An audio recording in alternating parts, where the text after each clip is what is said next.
Just to be clear, we're talking about a $37 billion business when we say National Bank is the smallest of the big six.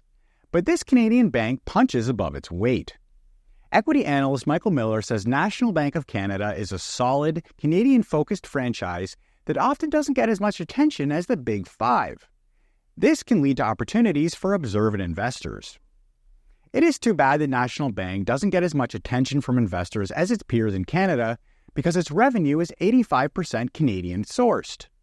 The size of the business does come into play here because it has lost market share in provinces outside of Quebec over the past decade. But we think it has carved out a nice banking niche in La Belle Province, and that has helped push up the stock. While it might not be a bargain to buy National Bank stock at the moment, it's worth considering the bank's dividend track record of around 3 to 4% yield consistently for the past 10 years. Also, the bank's short interest ratio, which can be a bearish indicator, is around 2 to 4 times lower than those of the rest of the Big Six.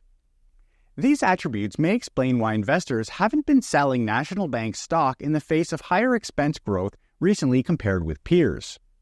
Meanwhile, it has consistently earned the highest returns on tangible equity, which we forecast to be roughly 15% over the medium term.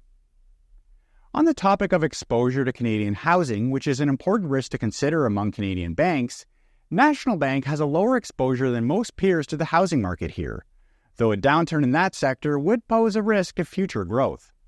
That said, I'm not sure this bank needs to grow much bigger to be successful. For Morningstar, I'm Andrew Willis.